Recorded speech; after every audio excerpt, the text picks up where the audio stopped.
صباح الخير، ازيكم حبايبي؟ عاملين ايه؟ يا رب تكونوا بخير. فيديو جديد النهارده ان شاء الله وروتين جديد. هنبدأ مع بعض روتين النهارده، هنشوف هنعمل ايه. بس في الاول بحب اقولك لو انت اول مرة بتزوري القناة يا ريت تشتركي معايا في القناة وتنوريني. ولو عجبكم الفيديو ما تنسوش تحطوا لي لايك للفيديو. نبدأ كده ونقول بسم الله الرحمن الرحيم. اول حاجة انا كنت نزلت السوق. نزلت السوق، استنى هحط التليفون الاول. كنت نزلت السوق اشتريت شوية طلبات كده أنا كنت محتاجاها. اشتريت طماطم، خيار، فلفل، قتة، حاجات من دي. أنا مش صورت معاكم المشتريات بتاعة السوق. بس هصور معاكم بقى الايه النهارده انا هعمل ايه. احنا خلاص فطرنا الحمد لله. فانا هصور معاكم بقى النهارده هنعمل ايه في اليوم. الليمون اليومين دول حلو جدا جدا للي حابه بقى تخلل تعمل مخلل. يعني حابه مثلا يكون موجود في التلاجة للطيور، تحطي منه لطيورك. حلو قوي. انا جايبه نص كيلو الليمون ده ب3 جنيه. نص كيلو الليمون ب3 جنيه، يعني الكيلو ب6 جنيه. وكان فيه يعني ده الوسط. كان في النص ب4، وكان في النص ب2 جنيه. انا دايما بحب اجيب الوسط بصراحة. مش بحب اجيب الغالي قوي لانه اصلا بيكون نفس ده، بس الليمونة بتاعتها كبيرة بس وخلاص. جبت ليمون وجبت بتنجان حلو جدا، البتنجان الرومي برضو. انا جايباه برضو علشان هبقى اشويه كده واعمل له سلطه بابا غنوج، بيكون حلو. والقته انا بحبها قوي، اكلها جنب الفطار والعشاء وكده. انا جايباها ال4 كيلو ب10 جنيه، ما شاء الله تحفه. والبتنجان بتاع المحشي انا جايباه برضو اهو. جايبه البتنجان برضو للمحشي، ما شاء الله حجمه جميل جدا اهو. للمحشي انا جايباه الكيلو ونص ب5 جنيه. كيلو ونص البتنجان ب5 بتاع المحشي. وده برضو الكيلو ونص ب5. حلو جدا وسعره حلو. و دي الحاجات اللي انا جبتها من السوق. وجبت الفلفل طبعا، الفلفل الكيلو وربع ب5. فلفل فلاحي جميل مع الفلاحين وحلو. وجبت بقى ايه المنظفات دي، انا كنت محتاجاها. انا كنت محتاجه بريل للمواعين. وجبت الزهرة دي علشان خاطر الابيض يعني وكده. والبريل بتاع المواعين انا بشتريه اللي هو بالكيلو، بس بيبقى فيه ايه، فيه الكيلو فيه ب2 جنيه، وفيه الكيلو ب4 جنيه. انا جايبه من ابو 4 جنيه ده حلو جدا، ما يفرقش حاجه عن بريل اللي احنا بنشتريه في الازايز ده. يعني انا لسه مكتشفه ده قريب، بس حلو جدا. يعني كمية بسيطة كده، بحط مثلا تلتين الإزازة وبكمل عليها مية وخل، بيرغي وبينضف حلو قوي قوي قوي. وهو فيه نوعين اتنين تمام. فأنا عندي هنا جيركن فيه بدون أهو. أنا مكتشف أنا بفضي فيه أهو. بجيب يعني مثلا كمية على قد اللي أنا محتاجاها أهو. وهبدأ بقى أفتح كده بسم الله الرحمن الرحيم أهو. وأفضي بقى إيه البريل ده.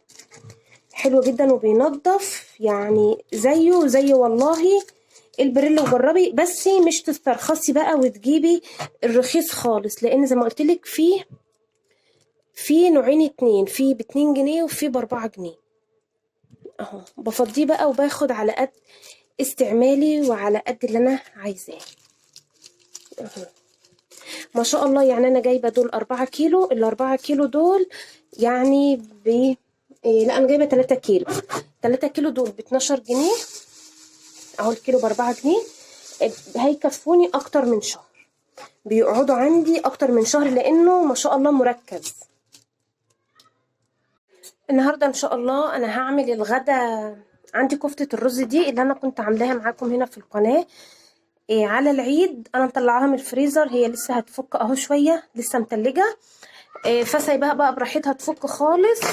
كنت حطاها في التلاجة بس لقيتها لسه مش راضية تفك، فخرجتها برا التلاجة. فعلى بقى هي ما يعني ايه تاخد راحتها بقى وتفك. كمان طلعت كيس قلقاس، انا كنت مخزنة القلقاس ده برضو هنا في القناة معاكم. هعمل النهاردة ان شاء الله كفتة الرز مع القلقاس. وكمان هعمل شوية رز كده بشعرية. كفتة الرز انا مش هعملها متحمرة، انا مش بعملها محمرة. ناس كتير قبل كده لما انا قلت كده استغربت، قالوا ازاي انت مش بتحمري كفتة الرز؟ لما كفتة الرز بتتحمر بحس ان هي بتشرب زيت قوي، وبحس ان طعمها بيتغير تماما. فانا اتعودت طول عمرنا عند والدتي ربنا يخليها، طول عمرنا بنعمل كفتة الرز من غير تحمير بالشكل اللي انتوا شايفينه ده. بس هي افتح شوية من اللي في الكاميرا، اللي في الكاميرا خضرة قوي، هي افتح من كده. وكمان انت ممكن تتحكمي في اللون حسب ايه كمية الخضار اللي انت بتضيفيها. فعلى بقى ما الاكل كده ان شاء الله يفك، هنبدأ بقى ايه. دي بس كوبايات الشاي كده وحاجات من مكان الفطار علشان الحوض يكون فاضي. هغسل شوية الايه الطبقين اللي في الحوض دول.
الحوض بقى زي الفل اهو يا حبايبي، ما خدش معايا دقيقتين وكان الحوض فاضي من المواعين اللي فيه. البريل بقى خلص، انا هوريكم انا بعمله ازاي.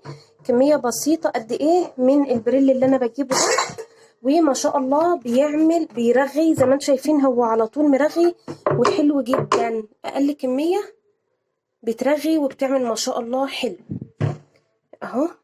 شوفوا يعني تلت بس الازازه واقل كمان من التلت. وبحب اضيف عليها خل برضو للتعقيم كده، وبيدي لمعة حلوة قوي قوي للكوبايات اهو. حوالي معلقتين او 3 من الخل، وبكملها مية. هبدأ بقى دلوقتي يا حبايبي في تحضير الغدا.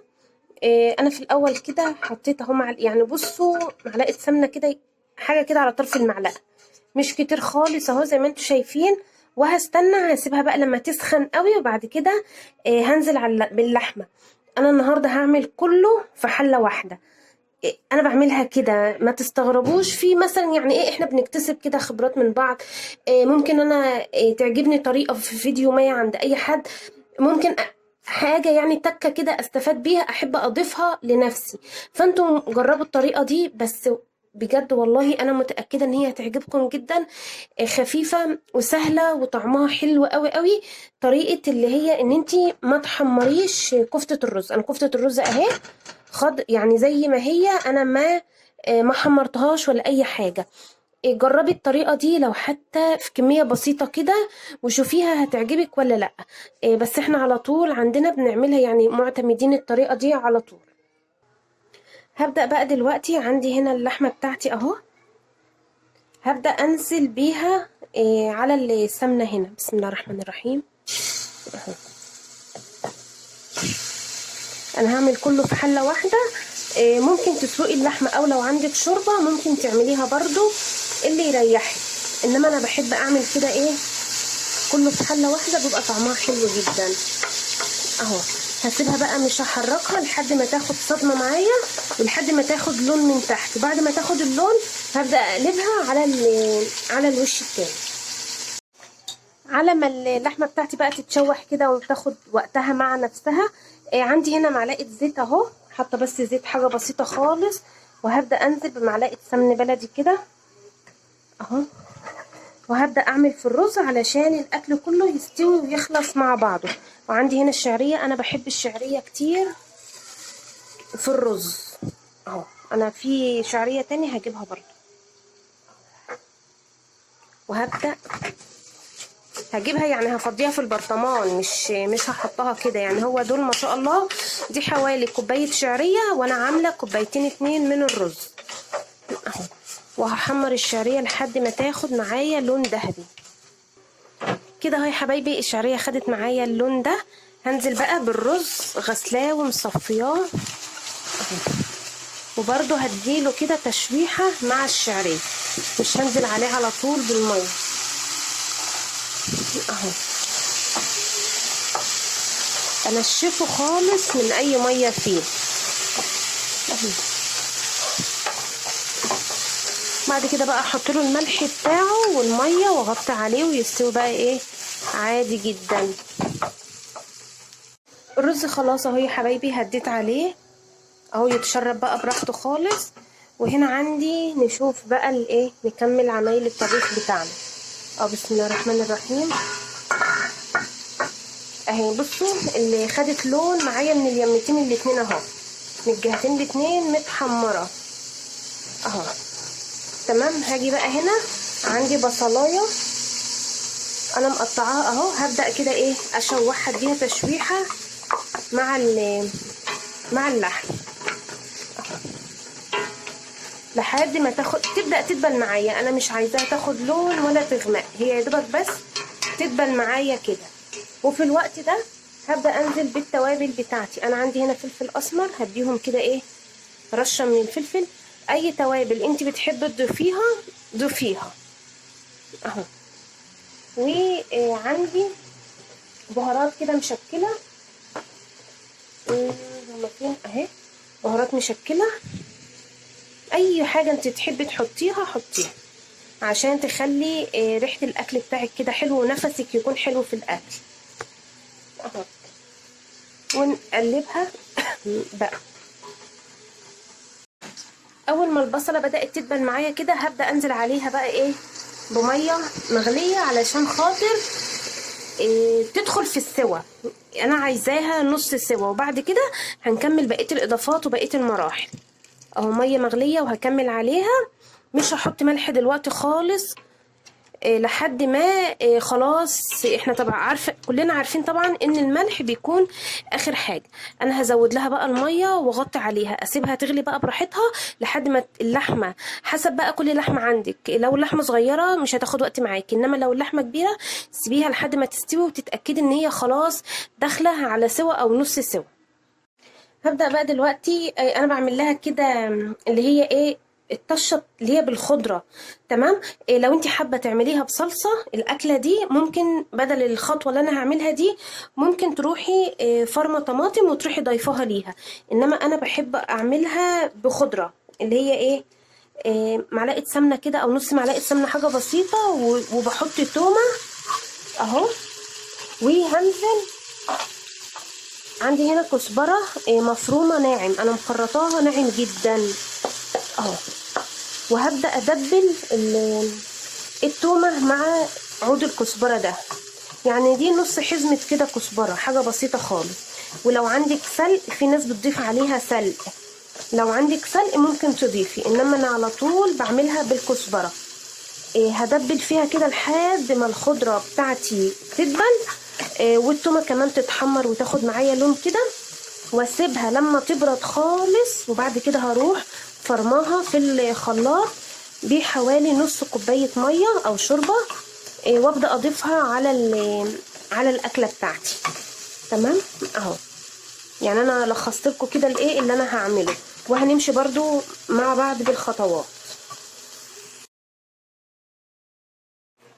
كده حبايبي. بعد ما اهو اللي بقول لكم اللي هي التقليه اللي انا عملتها دي، بعد ما بردت وضربتها في الخلاط كده بشويه ميه، هبدا انزل بيها هنا على اللحمه بتاعتي. هي خلاص يعني بقت نص سوا، بقى لها دلوقتي حوالي تلت ساعه شغاله يعني بتغلي وكده.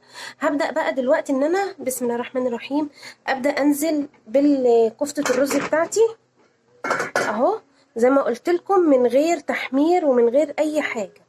بسم الله الرحمن الرحيم اهو اهو، ما شاء الله ماسكه نفسها زي الفل اهو. هبدا اسقطها بقى كده ايه احنا بنقول عليها اسقطها، انزلها في الشوربه بتاعتي، بس احاول ان هما يكونوا بعيد عن بعض، يعني واحد هناك كده واحد اليماتي اهو اهو. ابدا انزل الكفته بتاعتي في الشوربه دي، عشان كده انا مكتره ليها الشوربه. جربوا الاكله دي، اكله يعني ناس كتير مش عارفاها، بس بصراحه تحفه تحفه تحفه، طعمها حكايه. وريحتها بقى ما اقولكوش، التوم بالكزبره ده بيقلب الشقه، بيخلي ريحتها رهيبه رهيبه رهيبه. اهو اهو هنزل الكفته كده. بعد ما نزلت الكفته بتاعتي حبايبي في هنا في الشوربه، شوفوا، وهي اهم حاجه تكون بتغلي. شوفوا الكفته ما شاء الله ماسكه نفسها خالص اهو، وما فكتش ولا اي حاجه.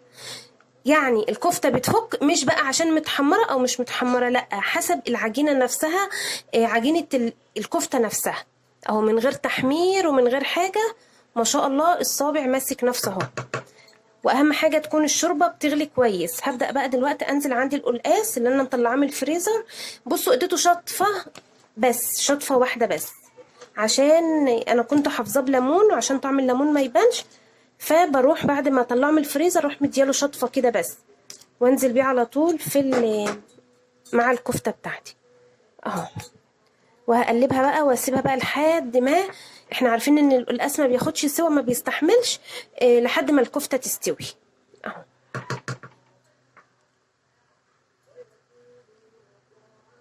هسيب بقى الغدا يا حبايبي يستوي براحته، وهنا المطبخ خلاص اهو بقى زي الفل، مفيش اي حاجه. وكمان الحوض وانا واقفه على طول كنت بشطب اي حاجه تطلع منه. هنيجي بقى نروح، تعالوا اوريكم هنروح فين. والصاله عندها اهو متروقه زي الفل، مفيش فيها اي حاجه.